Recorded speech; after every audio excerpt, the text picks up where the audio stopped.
effectivement, Yann, Game Master, développeur mobile de multiples technos, et Julien, lead dev Android.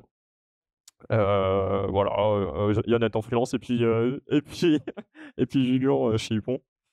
Et puis voilà, là ils vont nous parler. Alors c'est un Rex, retour d'expérience donc bien inspiré de Ferrel sur du refacto, sortie de refacto d'une application.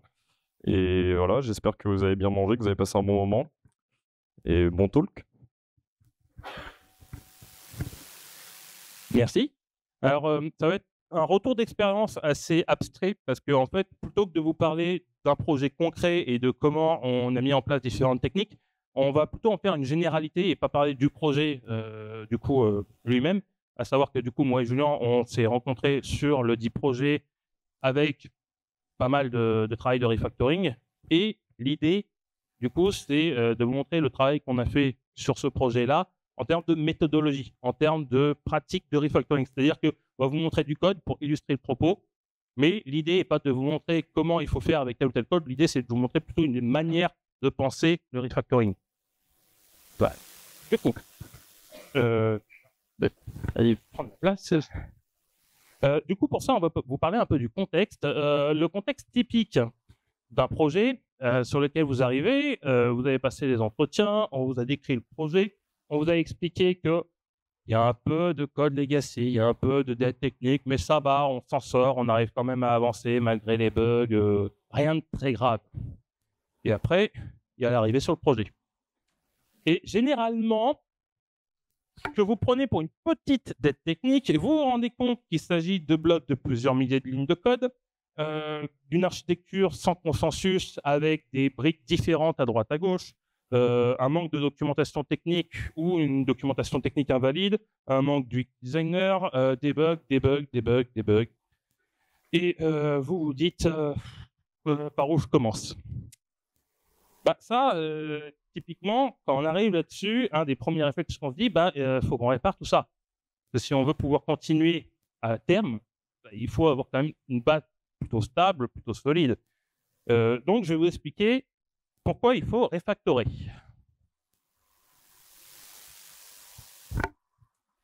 Voilà, en fait, je ne vais pas vous expliquer parce que je pense que la plupart des gens ici dans la salle savent pourquoi il faut refactorer, je ne vais rien vous expliquer. Et généralement, ce n'est pas vous qu'il faut convaincre.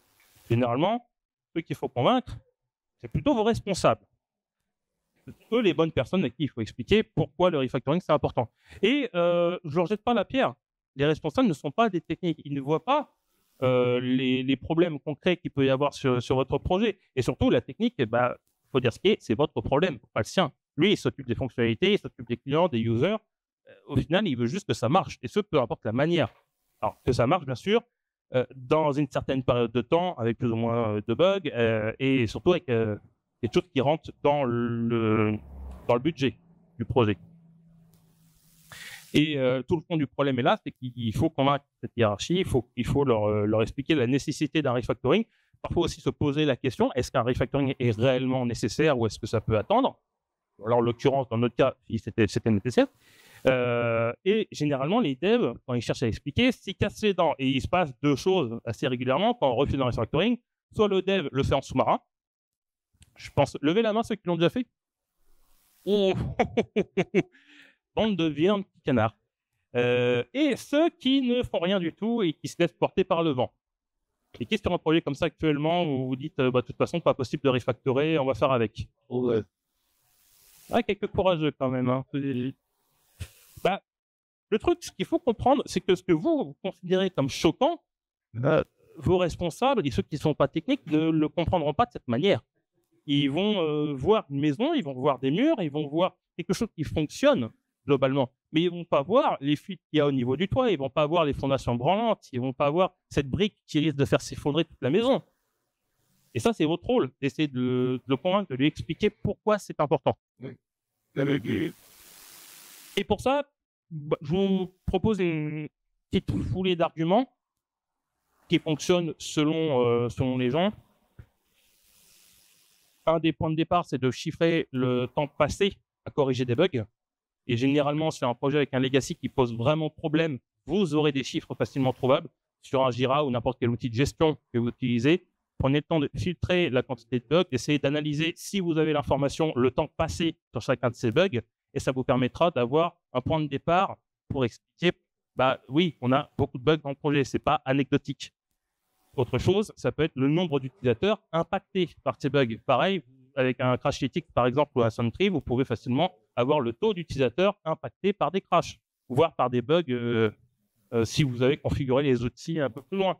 Le temps de correction supposé versus le temps réel. C'est-à-dire qu'avec un projet refactoré, vous pouvez estimer à la louche combien de temps vous auriez mis à le faire et combien de temps vous avez mis réellement à le faire en prenant compte de la dette technique. Et bien sûr, et ça c'est important aussi de le signaler, les pertes que peuvent provoquer une dette technique au niveau du turnover et du manque de motivation générale de l'équipe. Ça a un coût. C'est pareil, un coût qui n'est pas négligeable. Et si en plus de ça, vous arrivez à chiffrer comment cet ensemble de statistiques fait perdre de l'argent à votre entreprise et à votre équipe et à votre budget de façon générale, généralement, là, vous venez avec des arguments réels et convaincants. On va faire une petite démonstration de ce que ça peut donner dans la réalité. On va voir si mes cours de théâtre ont payé. Alors, je suis le boss, je suis le développeur. Moi, je suis le dev. Et on va partir sur une approche, on va qualifier classique. C'est ça. Bonjour, moi j'ai un problème, j'ai ma feature A, là, va prendre beaucoup plus de temps à se faire, il faudrait qu'on la refactor, sinon on va pas pouvoir la faire. Un refactor, d'accord. C'est quoi le problème alors avec? Bah le code est sale en fait, genre vraiment sale. Ah oui, mais la feature elle fonctionne bien, non? Ouais, mais là faut qu'on change tout, faut qu'on respecte les conventions de coding parce que sinon ça va pas mieux, ça va plus aller quoi. Oui, mais ça prendrait combien de temps pour changer tout ça? Bah je sais pas, ça peut prendre c'est un peu compliqué, c'est des semaines, voire des mois, c'est pas facile à chiffrer. Hein. Ah, désolé, mais moi je peux pas trop m'engager là-dessus en fait. Comment on fait alors du coup? Eh ben, on fait autrement. Et du coup, je vous propose une deuxième démonstration, cette fois-ci dans le sens inverse, avec un développeur qui va parler en termes de chiffres. C'est moi le développeur. Chef, je voulais parler d'un truc. Tu sais, la feature A là, qui prend du retard, bah en fait, il va vraiment falloir faire un refactor là-dessus. Ah bon? Je croyais qu'elle marchait très bien, c'est quoi le problème avec cette feature? Bah, en fait, j'ai regardé sur Jira et j'ai chiffré un petit peu. En fait, actuellement, la moitié des bugs qu'on a vus, c'était sur ces 3 derniers mois. D'accord, bah on peut pas juste les corriger? Si, mais ça prendrait plusieurs semaines. Et d'ailleurs, en parlant de ça, si on s'engage maintenant sur la feature A avec le code en l'état, on estime à peu près qu'il faudrait 3 mois de développement. Par contre, un refacto prendrait 1 mois et faire cette feature après le refacto, ça prendrait également 1 mois. Donc 2 mois en tout. Donc on gagne 1 mois dans l'histoire si on fait ce refactoring. Ok, ça me paraît sensé, mais t'es sûr de ce chiffrage? Hein? Ah bah c'est mon métier. Waouh.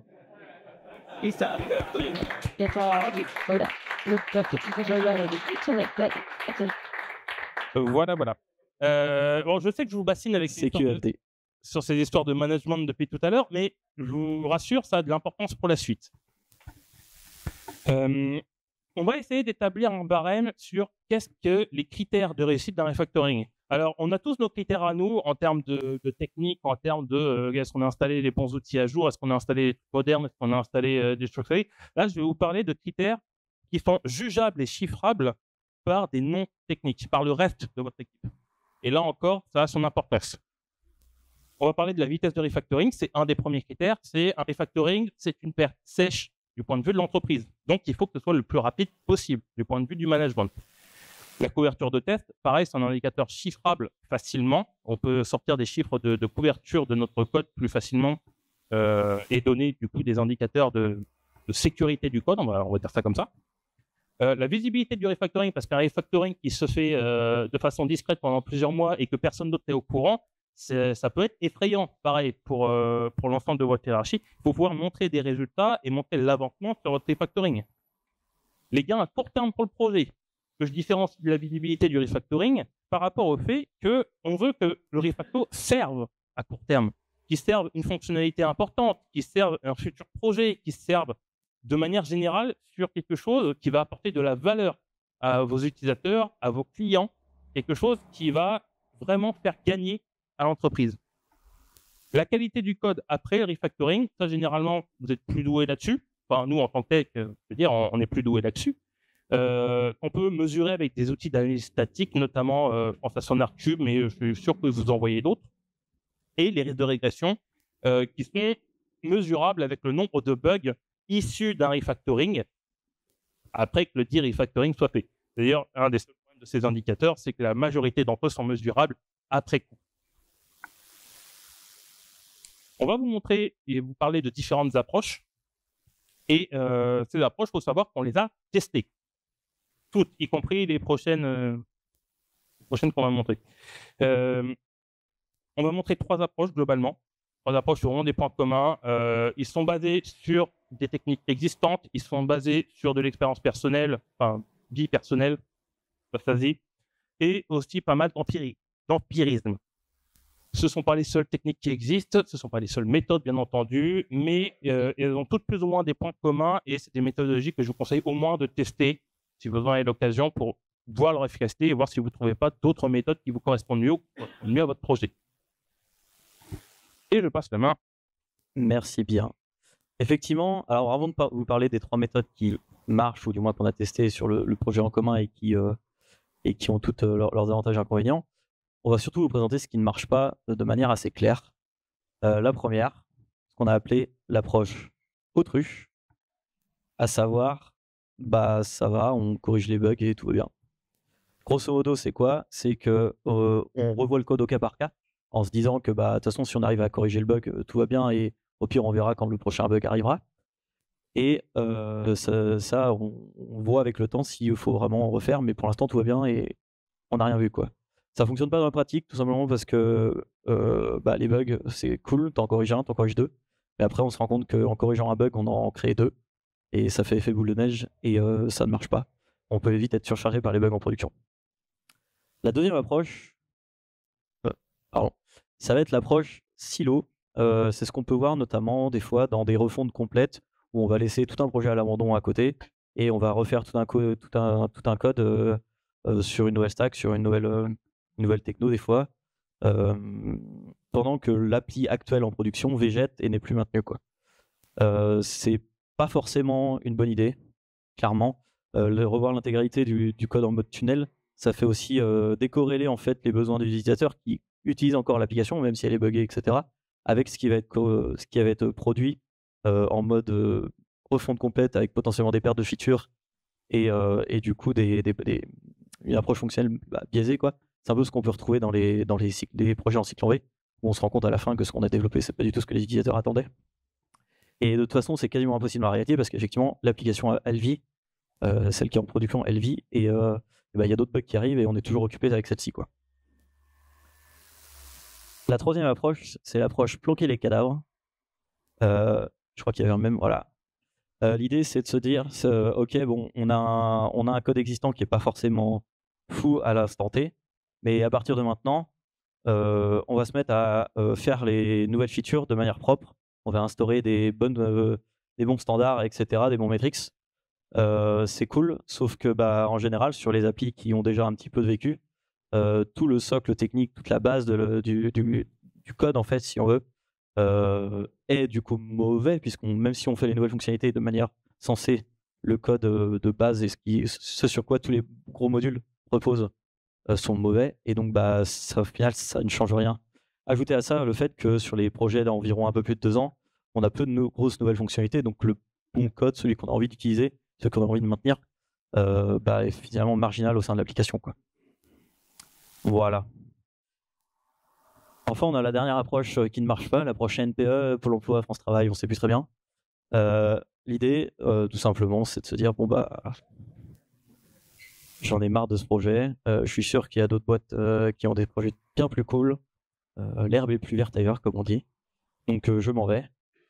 Pareil, ça c'est le rêve, mais c'est pas forcément applicable, même si on l'a tous fait, parce que en fait, dans la majorité des entreprises, enfin moi en tout cas, mon expérience personnelle, dans la très très grande majorité des entreprises que j'ai faites, il y avait toujours un projet avec du legacy dessus, avec des choses qu'on ne voulait pas toucher ou qui paraissaient sensibles à toucher et qu'il fallait finir par toucher au bout d'un moment, quoi. Voilà. Donc ça, c'est pour les approches qui ne marchent pas. L'idée maintenant, c'est de vous présenter 3 différentes approches un peu plus complètes et avec un peu plus de clés pour les réussir. Il n'y a pas de solution miracle, hein. Les 3 ont leurs avantages et leurs inconvénients.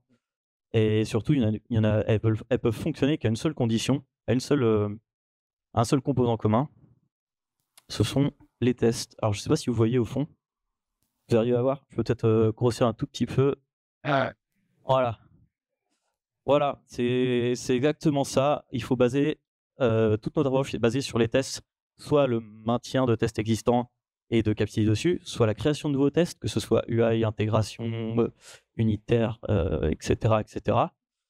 Vraiment se baser là-dessus. Et nos méthodologies suivent un schéma à peu près typique, même s'il y a quelques variations. L'idée, c'est qu'il y ait une phase de préparation, une phase de cadrage. Ça peut être l'évaluation du code à refactorer, l'évaluation de la feature à refactorer, l'évaluation de qu'est-ce qui ne va pas. Ensuite, il y a une phase de mise en place des tests, où justement on va écrire des tests, on va corriger certains peut-être qui ne marchaient pas. On va comprendre aussi pourquoi il y en a, là où il y en a, comprendre où il n'y en a pas, alors qu'il devrait y en avoir. On va arriver ensuite à la partie la plus simple, le refactoring, parce qu'au final, le plus dur, c'est de s'assurer qu'on ne casse rien en refactorant, mais le refactoring en lui-même, c'est pas le plus dur, c'est même le plus fun en général. Et enfin, il y a la partie consolidation où on va capitaliser sur ce qu'on a fait avec ce refactoring, et c'est là où on va aussi s'occuper de voir si tout ce qu'on a fait paye, en fait, au sens fonctionnel du terme.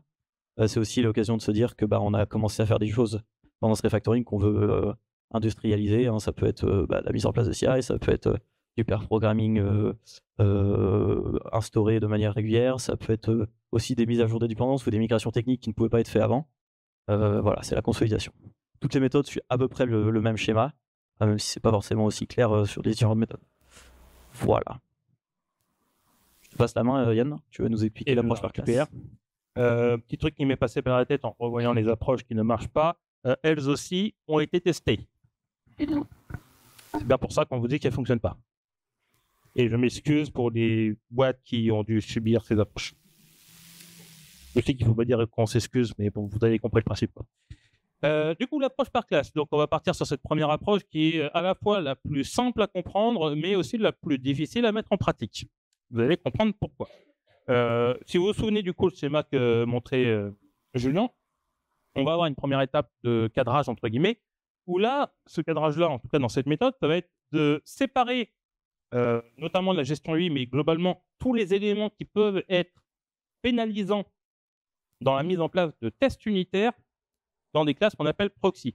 C'est très flou dit comme ça pour l'instant, mais vous verrez tout à l'heure, juste après, on va vous faire un exemple qui va permettre de clarifier la chose. Globalement, il faut comprendre que cette approche, on va tester une classe, et seulement une classe, en mode test unitaire, et ça, peu importe la nature de cette classe, que ce soit un repository, un use case, une classe de data, une classe de vue également. On va toutes les tester une par une, et faire en sorte que cette classe soit testable. Et pour pouvoir la tester, on va avoir notamment besoin de ces histoires de proxy. Je vous en dirai plus juste après. On va aussi mettre autre chose en place, hein, c'est ce qu'on appelle un strangler fig pattern. L'idée, c'est un pattern de développement qui permet de remplacer au fur et à mesure un ancien code par un nouveau. C'est beaucoup utilisé notamment côté A. Un exemple typique et la raison pour laquelle ce pattern a été avancé, c'est pour remplacer les monolithes côté back-end par du microservice. Et typiquement, le strangler fig, pour info, c'est le figuier étrangleur en français. Les petits oiseaux viennent poser une graine en haut de l'arbre. La graine pousse, fait tomber ses racines jusqu'au sol et remonte au fur et à mesure le long de l'arbre jusqu'à prendre les ressources naturelles de l'arbre et finir par remplacer l'arbre lui-même qui se meurt. C'est très élégant et très poétique dit comme ça, hein, mais ça illustre bien la nature de ce refactoring. C'est-à-dire qu'on va remplacer l'ancien code au fur et à mesure par le nouveau en créant une façade, une interface avec laquelle le reste de l'application va communiquer. Et derrière cette façade, on va pouvoir remplacer les implémentations progressivement par la nouvelle version de notre code que l'on souhaite mettre en place. C'est fortement possible que vous ayez déjà fait ce pattern-là sans savoir son nom. Parce que ça vient assez intuitivement. Ben voilà, maintenant vous savez que ça s'appelle comme ça. Donc on va mettre en place ce genre de choses. Ensuite, on va mettre en place les tests unitaires. Et généralement, c'est l'étape adorée par l'ensemble des développeurs. Je laisse le temps de constatation.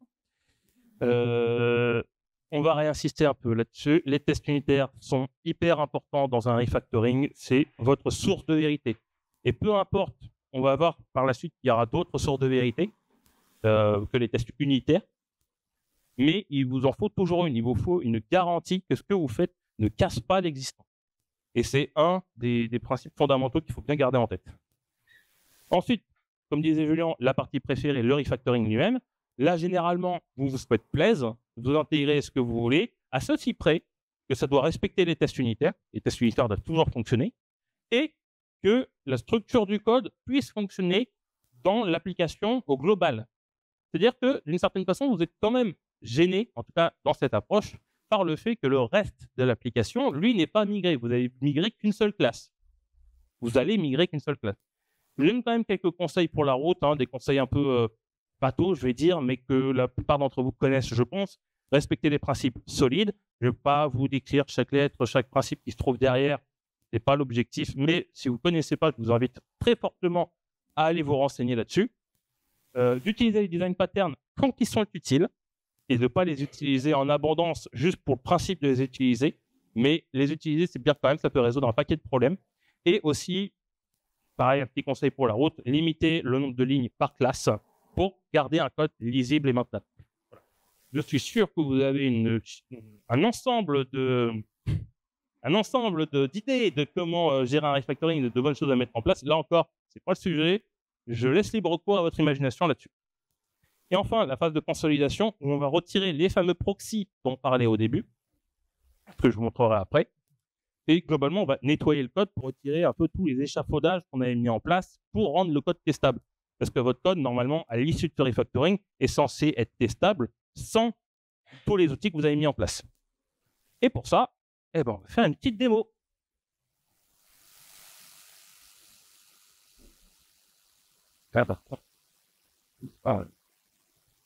Voilà. Donc, on a créé une petite application pour la démo. Une application que vous reconnaîtrez sans doute avec des petits berceaux de Disney, très largement de Disney. Et quand on clique dessus, voilà, on a un petit descriptif et un peu de détails sur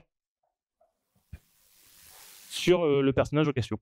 Donc, ça symbolise. Alors oui, je précise, l'application est en Android. Voilà, si vous ne l'avez pas deviné. On a deux écrans principaux, celui de Main Activity et celui de Detail Activity. Dans Detail Activity, bon, il y a 2-3 trucs à revoir, sauf qu'on n'est pas sur la bonne branche. Hop là, voilà.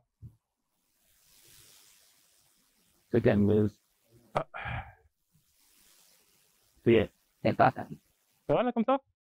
Ça va voir. C'est bon? Ok. Voilà, il y a peut-être... Bon. Ah. Ok. Bon, de toute façon, je vais vous le dire tout de suite, c'est pas le code qui est important. L'idée, c'est que je voulais vous montrer surtout, voilà, on a des choses à revoir. Par exemple, au Global Scope, on n'aime pas trop utiliser ça sur Android. Il y a des optimisations à faire. Là, on utilise le client retrofit directement sans passer par une architecture quelconque. On a des bindings un peu partout. On a des runs en USThread, des catch. Enfin, voilà, il y a des petits trucs à revoir par-ci, par-là. Et donc, pour pouvoir les revoir, on va appliquer la méthode dont je vous parlais juste avant.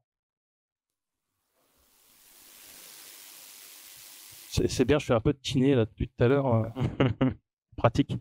Je vais devoir rezoomer un petit peu. Hop. Allez, comme tu veux. Voilà. Donc, le principal truc à retenir ici, c'est qu'on va rajouter une classe dite delegate. Alors, pour ceux qui font de l'iOS, ça n'a rien à voir. C'est un pattern de délégation, où en gros, on va décaler une partie du code qui fonctionne dans notre application dans une autre classe. Ici. Et on va lui donner quelques dépendances. Là, en l'occurrence, on va lui passer deux proxys. Donc, c'est les fameux proxys dont je vous parlais tout à l'heure. Et ces proxys, on a un proxy pour gérer Retrofit, pour gérer notre instance de Retrofit, et un proxy pour gérer notre UI. Et c'est là-dedans qu'on va créer des fonctions qui vont appeler le binding, qui vont appeler en gros tout ce qui va faire un lien avec notre visuel. Alors, pourquoi je m'embête à faire ça? Tout simplement parce que je dois mettre des tests unitaires en place derrière.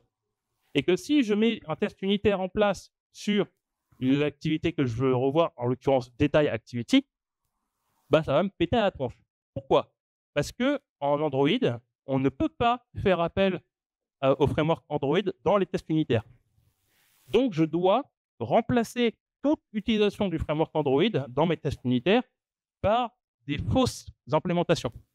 Et en l'occurrence, c'est ce que je fais avec cette histoire de détail UI proxy, c'est qu'en gros, vous voyez ici, j'ai une interface, et dans cette interface, je vais avoir une liste de fonctions, et c'est ces fonctions-là que je vais surveiller. On va passer tout de suite à l'étape 2 pour illustrer le propos.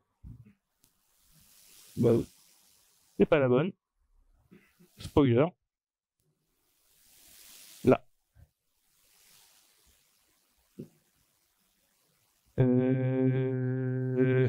Oui, allez. Allez hop. Au pif. Allez hop.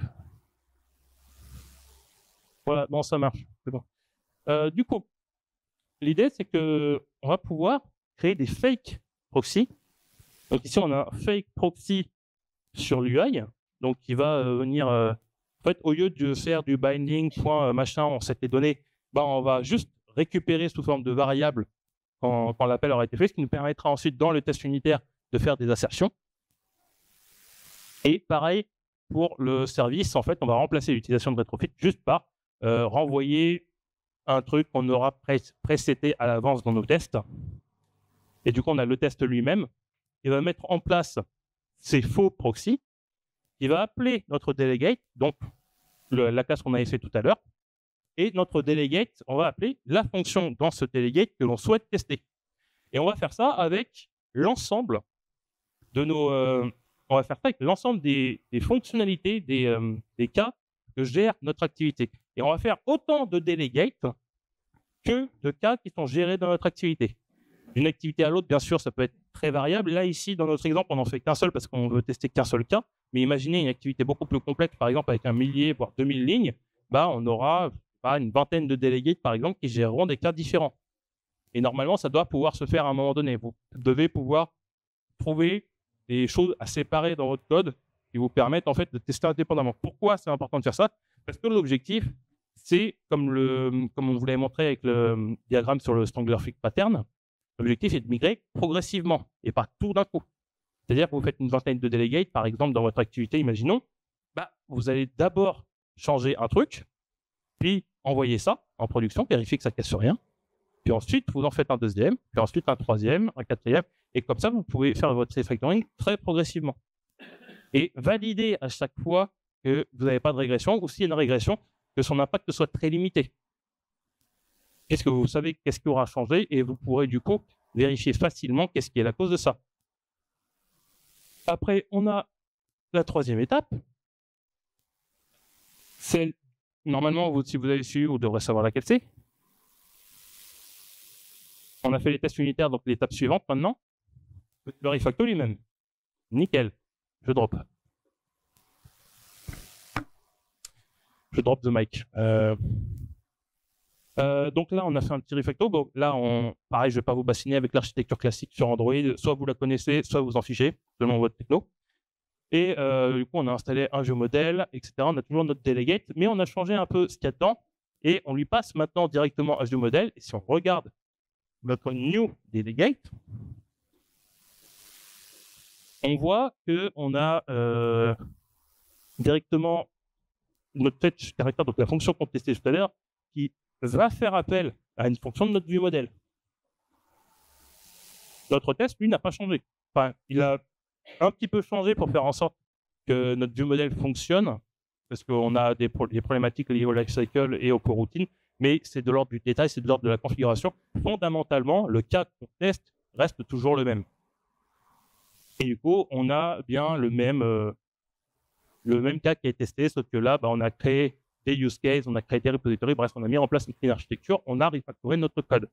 Et la dernière étape que je ne vais pas vous montrer ici pour ne pas perdre trop de temps, c'est de retirer tous ces delegates, ces proxys, donc ces classes qu'on a mis en place pour pouvoir tester. Et au lieu de tester directement ce delegate, eh ben, on va tester directement. Hop, c'est pas du tout le bon truc. Eh ben, on va tester directement notre appel au view model. Dans les tests unitaires, derrière, on va remplacer test de mon fetch character dans le delegate, on va remplacer par test de mon get character detail dans le modèle. Voilà, voilà. Alors, j'imagine que ça peut paraître un peu complexe, expliquer comme ça. Et on essaye de faire un juste milieu entre quelque chose de simple et quelque chose qui soit relativement explicite. L'idée, c'est qu'on vous partagera le code à la fin de la session pour que vous puissiez venir analyser directement. Non, c'est tout, j'ai fini. L'idée, c'est qu'on vous partagera le code à la fin pour que vous puissiez aller voir si vous voulez creuser, aller plus loin dans le sujet. Mais est-ce que vous avez compris, enfin, l'objectif est que vous compreniez l'ambition derrière cette approche de refactoring, donc basée sur les tests unitaires. Et en reprenant nos critères, on voit que l'approche est un peu mitigée. On a deux gros avantages, c'est qu'on a une très bonne couverture de tests parce que du coup, on a mis full test unitaire et avec les tests unitaires, on a des outils qui nous permettent de garantir que tous les cas sont bien couverts. Notamment avec, si vous utilisez des mocks, vous avez des systèmes comme Verify Mock qui vous permettent de garantir qu'il n'y a pas des appels à certains composants de votre application qui ont été oubliés dans vos tests unitaires. Et ça permet aussi du coup d'avoir un risque de régression extrêmement faible. Modulo la mise en place des proxys et du delegate que je vous montrais tout à l'heure, qui elle peut être un peu complexe. Et sur laquelle justement il faut être très vigilant pour être sûr de rien casser au moment de la mise en place. Le code est de qualité, mais il est limité par le fait qu'on ne change qu'une seule classe et que tout autour, le code reste le même. Et comme vous le savez sans doute, un écran communique souvent avec un autre écran ou avec d'autres éléments de notre application, et du coup, vous êtes un peu soumis au fonctionnement des autres classes. Vous devez adapter votre code en tenant compte du fait que les autres classes ne sont pas refactorées, et du coup limite la qualité du code en sortie. Et dans les vrais inconvénients, le refactoring est long, comme vous en doutez, la mise en place de proxy, de delegate et leur retrait à terme prend du temps. La visibilité de ce refactoring est complexe parce que, en fait, vous modifiez qu'une seule classe. Donc, si vous modifiez qu'une seule classe, du point de vue extérieur, vous allez modifier du code sans forcément que ça se ressente au niveau de l'application elle-même. Et du coup, c'est compliqué de montrer une évolution du refactoring. Sans parler aussi du fait que le gain à court terme, il est souvent pas très élevé parce que vous avez modifié une classe et généralement une feature, c'est plusieurs classes. Donc il vous faudra un certain temps pour modifier toutes les classes concernées de manière à ce qu'une feature entière soit recodée proprement. Oui. Et du coup, c'est plutôt une approche que je vous conseillerais si la fiabilité est votre critère principal, parce que c'est une des approches qui reste les plus fiables. Si vous avez le temps de mettre en place ces éléments et si la mise en place de proxy n'est pas trop longue, ce qui en fait une méthode très adaptée si vous voulez tester des repositories, des use cases, bref, tout ce qui appartient à la couche domaine, généralement de votre application, et si les classes en question sont au cœur de nombreux problèmes. Tout à fait. Donc on a vu l'approche par classe qui peut être un petit peu fastidieuse.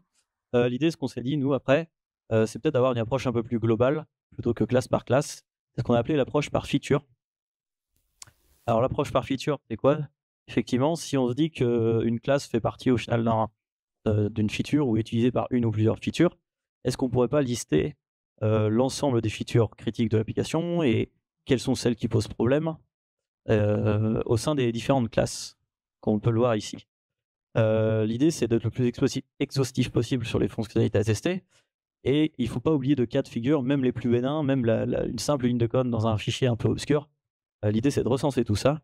Et ça va être cartographier et de faire émerger notamment les règles fonctionnelles au sein des différentes classes et d'avoir une meilleure vision globale, de l'application à refactorer. Et à partir de là, qu'est-ce qu'on va faire? On va mettre en place des tests d'intégration ou des tests UI sur l'ensemble de ces classes liées à une fonctionnalité précise. Par exemple de la feature A.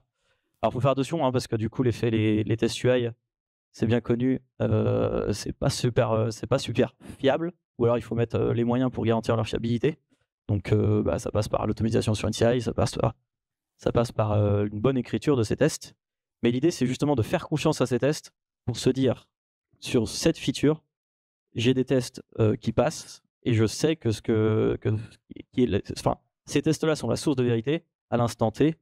Je sais que ça passe, je sais que ça affiche ce que je veux. Donc, quand je vais refactorer, à ce moment-là, j'ai un peu, entre guillemets, carte blanche pour refaire tant que les tests après repassent. Et Drap 3, effectivement, c'est le refactoring des classes. Donc là, on reprend une coupe de café, là. C'est même plus une coupe, c'est... Je sais pas ce que c'est. Voilà, et donc on fait confiance aux STUI qui doivent passer à tout moment du refacto pour être sûr qu'on n'a rien cassé. On peut combiner cette approche avec l'approche par classe au final, puisque derrière, dans ces features-là, on peut garantir encore plus de fiabilité en refactorant classe par classe au sein de ces features, mais c'est pas forcément une obligation. Et comme je disais, effectivement, à la fin, quand on a tout cassé, et si on est sûr que les tests passent, on est à peu près serein sur le fait qu'on a reproduit le comportement qu'on voulait et que du coup, on a ce qu'il nous faut, quoi, et on n'a pas de régression.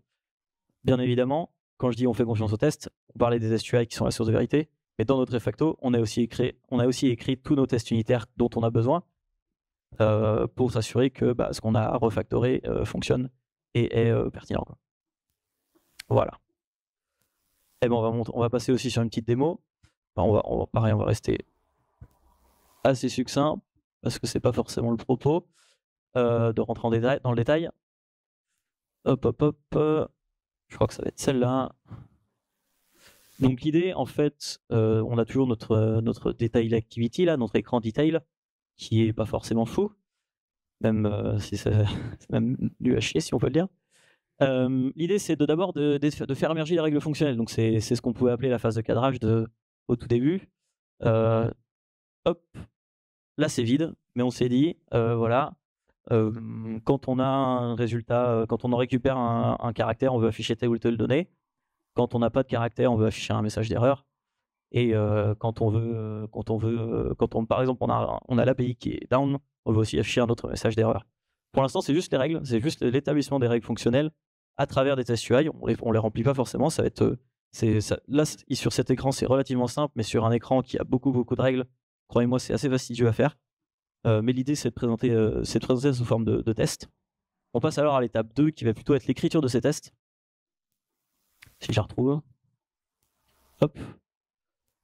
Donc là, on va moquer plutôt des comportements globaux, hein. Ça peut être l'API, ça peut être aussi des loaders sur, je pense notamment à des loaders d'images. Et on va écrire donc nos tests. Une fois que ces tests sont écrits et qui passent, on est sûr que déjà on va vérifier qu'on les a bien écrits. Et ça reste notre, comme je disais, la source de vérité. Maintenant, on va se baser sur ça pour en fait faire tout ce qu'on veut aujourd'hui. Après, sur le code qui est à refaire.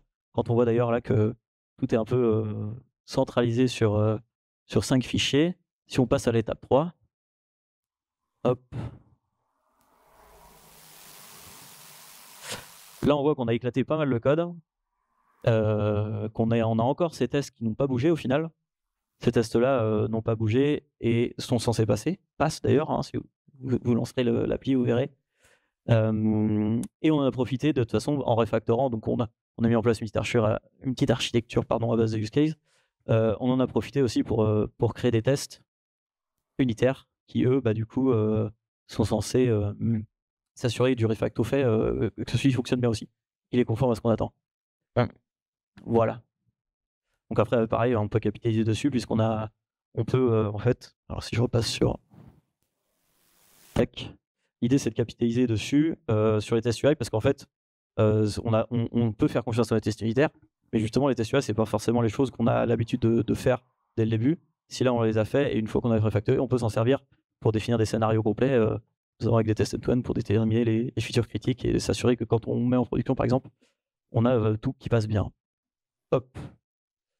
L'approche par feature a des inconvénients, elle a des avantages. Le gain à court terme est quand même assez visible rapidement. Ça c'est cool parce qu'on attaque une fonctionnalité entière et on refacto la fonctionnalité entière de manière assez rapide. Le code est quand même plus qualitatif parce qu'on revoit l'ensemble d'une feature au lieu d'une seule classe. Ça permet de retirer les liens sales, un peu les imbrications entre les différentes classes. Après, ça a quand même ses inconvénients avec un bilan un peu plus mitigé. Le refactoring, c'est un peu plus rapide proportionnellement, mais c'est plombé par la difficulté de mettre en place ces tests d'intégration. On a dit que c'est pas forcément évident. On a un peu tendance à faire facilement des tests UI flaky, et ça, il faut y faire gaffe. ça prend aussi du temps sur la CI à exécuter. Donc c'est pas forcément non plus la méthode parfaite. On en parle d'ailleurs de ces tests. La couverture elle est discutable parce que on passe par une phase d'analyse qui peut être prône à l'erreur. Donc on peut oublier des choses en analysant le code, en analysant les règles fonctionnelles même écrites, et on peut on peut passer à côté de choses sur les écrans par exemple. Voilà, et il y a plus de classes à refactorer d'un coup aussi. Effectivement, on attaque toute une feature. Donc pareil, c'est pas facile de donner de la visibilité sur l'avancement d'un projet aux responsables. Et donc comme je disais, le risque de réaction n'est pas négligeable. Si on passe à côté de quelque chose, bah après c'est perdu quoi. Ça devient un bug. En conclusion, bah écoutez, si vous avez quelques fonctionnalités majeures qui n'ont pas forcément besoin qui n'ont pas forcément besoin de dépendance externe avec d'autres features, et elle représente le gros des problèmes, bah c'est plutôt cette approche qu'il faut utiliser. Et surtout si justement elles sont amenées à évoluer prochainement, c'est peut-être le moment de s'en occuper de manière globale. Enfin, surtout, si vous avez moyen de faire les tests d'intégration, c'est le plus important. Donc ça passe par une CI, ça passe par aussi les compétences, hein, c'est pas forcément donné à tout le monde. Mais voilà, le plus important c'est d'automatiser les tests d'intégration et surtout de savoir quand les exécuter. Voilà. Je vais parler dans la main. Et je vais essayer de faire vite parce que les applaudissements à côté commencent à nous mettre la pression. On va commencer par un petit sondage. Est-ce que vous pouvez lever la main ceux qui considèrent avoir de la dette technique dans leur projet actuel? Oh, c'est bizarre, je me demande pourquoi vous êtes là du coup. Gardez la main levée, ceux qui ont levé la main. Maintenant, je vais vous demander de garder la main levée si vous considérez avoir de la dette fonctionnelle dans votre projet. J'entends par là des problèmes de documentation technique, des problèmes de documentation même par rapport aux produits de feature, des problèmes avec la documentation peut-être dans Jira. En gros, que vous avez des soucis pour aller chercher où se trouvent les règles de gestion de votre produit. Et je vois que c'est à peu près les mêmes mains qui sont levées. C'est formidable parce que ça valide ma conclusion. Les deux, généralement, sont liés. En fait, c'est un constat qu'on a fait au bout d'un moment, c'est que généralement, les projets où il y a beaucoup de dettes techniques sont également des projets où on a beaucoup de dettes fonctionnelles et qu'on a du coup un manque de documentation ou une documentation qui n'est pas adaptée à l'usage quotidien du projet. Et du coup, cette méthode de refonte ciblée, en fait, elle va partir du postulat, en fait, on ne va pas réécrire des tests unitaires, on ne va pas écrire des tests d'intégration tout de suite. Non, on va commencer par réécrire la doc et faire émerger, un peu comme ce qu'on a fait avec les tests d'intégration, faire émerger l'ensemble des règles de gestion existantes dans l'application. On peut le faire à l'aide du code, à l'aide d'analyse du code, à défaut d'avoir une vraie documentation. On peut le faire avec les bribes de documentation qu'on arrive à trouver. En cherchant bien, il y a toujours moyen. Un Google Doc qui traîne par là, la documentation que vous pouvez avoir dans Jira, la documentation que vous pourrez avoir, je ne sais pas, par l'oral, tout simplement, par les membres les plus anciens du projet. Et surtout, la partie importante ici, c'est que vous ne devez pas faire ce travail seul. Pas seul dans le sens équipe technique, non. Ce qui est intéressant dans cette approche, c'est de mobiliser l'ensemble de l'équipe. Les non-techniciens, j'entends par là, product owner, product manager, QA, testeurs, de manière générale, même potentiellement les personnes chargées de l'UX, de l'UI. Voilà, des personnes qui sont encore plus dans le produit que vous et dans les règles de gestion, et les solliciter pour qu'ils vous aident, pour que vous réécriviez tous ensemble les règles de gestion de votre produit et que vous les écriviez de façon claire, comme si c'était des tests. Et à partir de ça, déjà, vous pouvez jeter tout le reste. Et vous pouvez attaquer directement la refonte. Et je parle bien de refonte partielle, de refonte ciblée et non plus de refactoring. Pourquoi? Parce que là, l'idée, c'est de réécrire le code de zéro, avec les outils de votre choix, avec la stack de votre choix. Bon, si vous êtes sur mobile, généralement, la stack, elle est plus ou moins...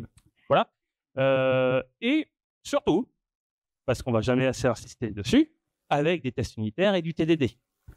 Parce que quitte à faire quelque chose de nouveau, autant le faire proprement dès le départ. Et le TDD est très approprié dans ce cas de figure parce que l'idée, c'est que vous allez littéralement écrire vos tests comme les règles de gestion que vous avez réécrites à l'étape d'avant.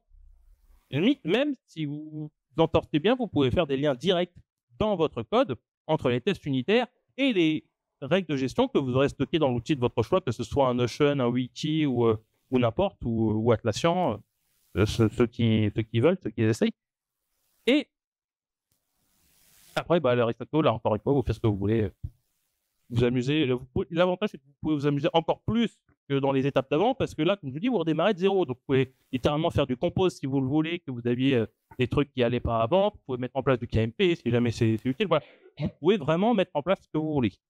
Bon. Avec toujours, par contre, cette façade, parce que vous faites une refonte d'une feature et le reste de votre application doit quand même continuer de fonctionner. Mais avec ce principe-là, normalement, c'est plus facile, plus accessible.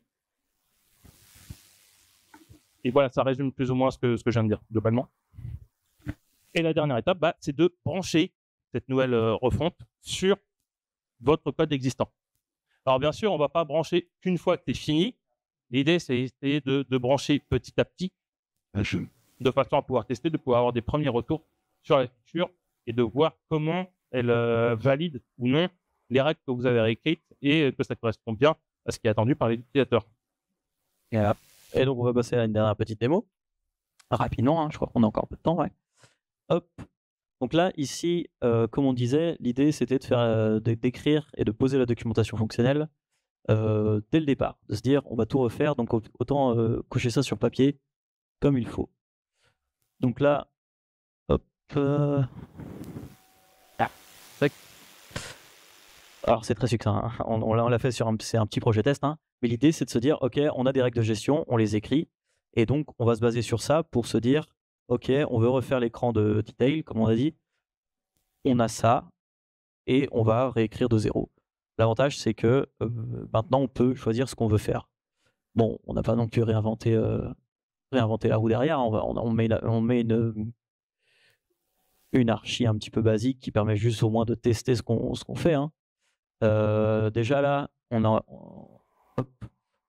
a un module new qui est un petit peu isolé du reste de l'application. C'est là où on va trouver notamment notre nouvelle feature New Detail, notre nouvel écran en fait. On peut voir qu'on a choisi de faire en compose parce que du coup on n'a plus de limitation sur le UI. On n'a pas besoin de s'assurer que, on n'a pas besoin de s'assurer dans l'immédiat que c'est conforme à ce qu'on avait avant, puisque de toute façon c'est conforme aux règles de gestion qu'on a définies, qui elles sont normalement conformes à ce qu'on avait avant. Et évidemment, on a posé une espèce de petite architecture clean, pseudo-clean, hein, c'est peut-être pas forcément complet, mais dans l'idée, ça nous permet de tester aussi notre use case, pareil, avec des valeurs. On s'assure que tout ça fonctionne, et l'idée derrière, c'est de brancher ça, donc ça, c'est juste étape 3. Hop, on a la chance que notre point d'entrée, c'est juste le lancement d'un écran, donc un start activity dans ce cas précis.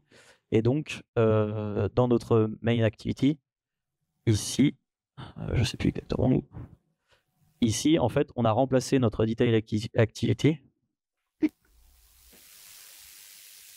On a remplacé notre detail activity ancienne par notre nouvelle qu'on a ensuite renommée puisqu'on a supprimé l'ancien code.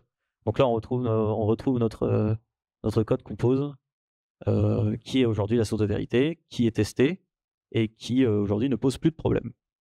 Voilà. Donc, théoriquement, tout va bien. Pareil, toujours, on a des avantages, des inconvénients, des choses graves, des choses moins graves. Refactoring vite visible, tout à fait, puisque il est possible de développer la refonte de façon très itérative et d'y aller petit à petit et d'avoir des résultats visibles facilement, puisque de toute façon, on crée de zéro, donc on peut livrer plus rapidement. Le code de qualité, puisque normalement, on part de zéro et on met en place quelque chose de bien, notamment via le TDD, qui permet de s'assurer que tout est testé.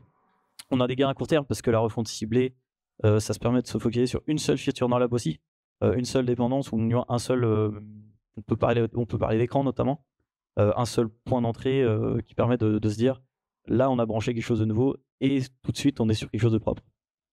Et enfin on a surtout une documentation fonctionnelle centralisée qui est la source de vérité et qui vit en fait. Ensuite il faut la maintenir quoi. Après au bilan on a un bilan plus mitigé sur la couverture de test, la couverture de test, parce que ça fonctionne que si justement on en a fait. Mais quand on part de zéro, c'est aussi ça le danger, c'est de se dire on a moins le souci de se créer des bugs et tout. Si en plus on fait pas de TDD, peut-être qu'on ne pense pas forcément à instaurer les tests aux beaux endroits. Donc ça normalement c'est bien. Ça facilite la création de tests, encore aussi le faire.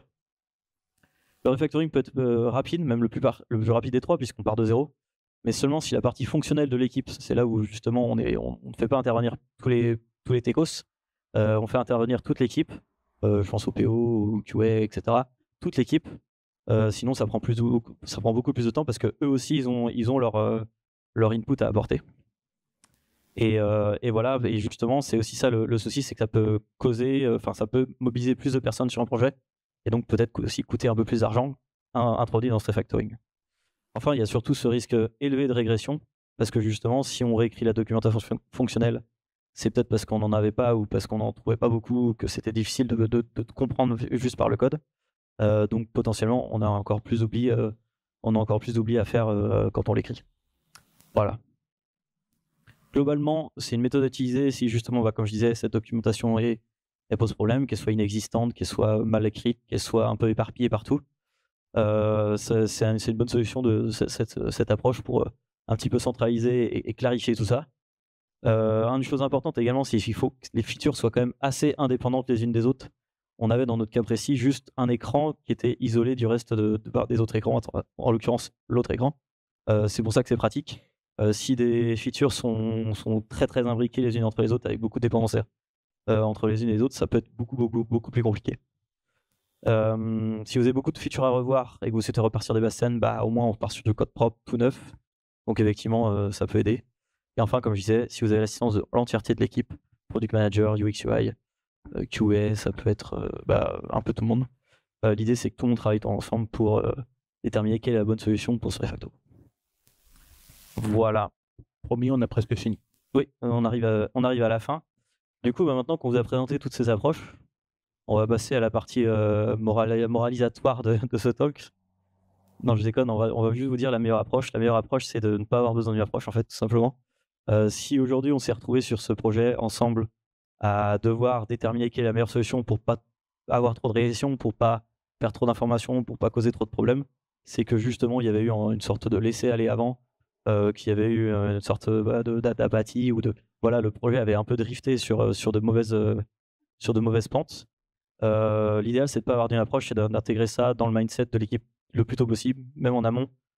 C'est de respecter les bonnes pratiques, c'est de les mettre en place, c'est de former aux bonnes pratiques et de justement les implémenter dès qu'on peut. Et voilà. Donc c'est ça, c'est un peu facile de le dire là comme ça. Hein. C'est pas forcément applicable partout, surtout quand on arrive sur un projet déjà existant. Mais voilà, ça passe par pas en éducation, mais du bon sens et puis de la politique aussi des fois. Voilà. L'idéal, voilà, c'est faire du refactoring en continu. Ça peut être juste aussi en parler, convaincre qu'il faut le faire et réserver du temps. Ça peut être voilà, c'est pas mal de il y a pas mal de sujets. On n'est pas là non plus pour vous expliquer exactement comment mettre ça en place, mais il y a plein de ressources sur Internet. Je me permets d'évoquer un dernier petit truc. Généralement, quand on parle de refacto, on dit j'ai pas le temps. Et je trouve pas le temps, c'est trop long, j'aurai jamais suffisamment. Le problème, c'est qu'en fait, c'est justement en disant tout le temps cette remarque qu'on finit par ne jamais rien faire et qu'on finit par laisser le projet aux oubliettes. Il faut trouver le temps. D'une manière ou d'une autre, il faut trouver le temps et c'est aussi votre mission, quelque part, de réussir à trouver ce temps. Et l'objectif n'est pas de vous donner une morale, bien entendu. J'imagine que chaque projet est différent, chaque contrainte est différente, mais je vous engage vraiment à essayer quand même de mettre en place un refactoring si vous jugez qu'il est vraiment nécessaire. Yes, on arrive à la fin de l'heure et à la fin de ce talk du coup. Donc, on vous remercie de nous avoir écoutés. Si jamais vous avez des questions, je pense qu'on a le temps pour le...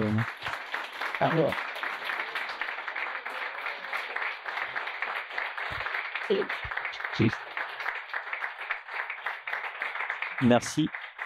Vous pouvez retrouver le code là-bas qui si ça vous intéresse de voir un petit peu les évolutions sur les différentes branches pour les différentes approches. Et voilà, si vous avez des questions, je crois qu'on a le temps. Non ouais. Merci déjà, c'était très intéressant. Comment vous avez, est-ce que vous avez eu le cas où vous aviez dû faire des évolutions sur une feature que vous étiez en train de refactorer, par exemple? Votre PO, il est arrivé avec, je sais pas, une évol sur un code que vous étiez en train de refactorer. Comment vous avez géré le truc?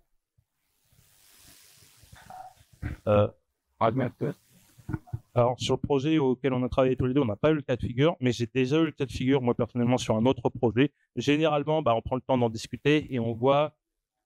c'est difficile à décrire comment, mais on voit comment on peut l'intégrer dans le refactoring. Et là, ça va dépendre de l'approche. Ça va dépendre de l'approche de refactoring qu'on va faire. Bah, par exemple, sur une refonte ciblée, c'est plus simple parce qu'on va juste réécrire les règles de gestion en tenant compte de ces changements-là. Et effectivement, réécrire une feature en ajoutant de gros changements et en profitant pour en faire une réécriture du code, généralement, c'est la meilleure approche parce que c'est celle qui, budgétairement, notamment du point de vue de l'équipe, passe le mieux.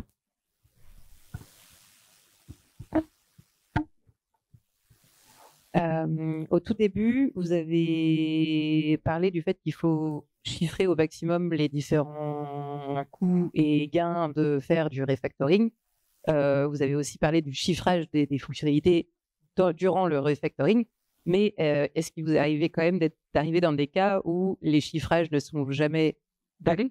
Ça arrive assez souvent, et que ce soit pour réparer le bug ou pour faire du refactoring. Et dans ce cas-là, comment vous arrivez à convaincre quand même de la nécessité de refactorer? Oui, mais ça arrive très souvent que les estimations soient pas bonnes. L'idée, c'est aussi de scoper au maximum le travail pour justement minimiser la marge d'erreur. Et dans tous les cas, de toute façon, alors, la dernière partie de la question, c'était comment on fait pour convaincre justement quand on se trompe, comment rester pertinent si on se trompe, c'est ça? C'est aussi c'est aussi se montrer que quand on a réussi à faire le refactoring malgré tout, ça a de l'impact et que ça fonctionne, même si ça a pris plus de temps. Du coup, le gain, il est quand même fait après, quoi.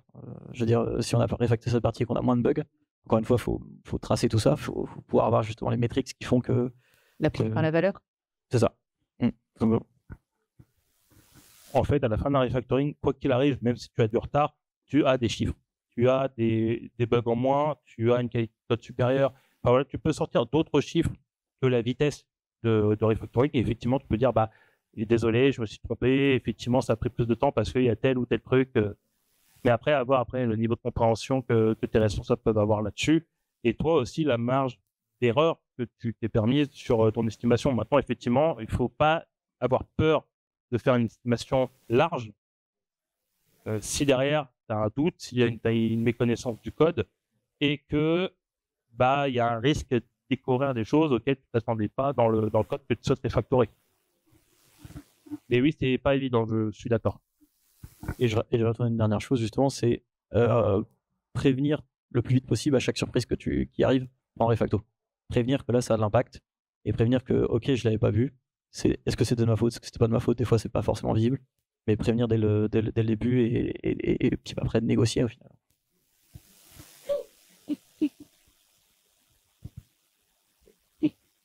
Je crois que c'est bon. Merci à tous. Et puis, bonne journée.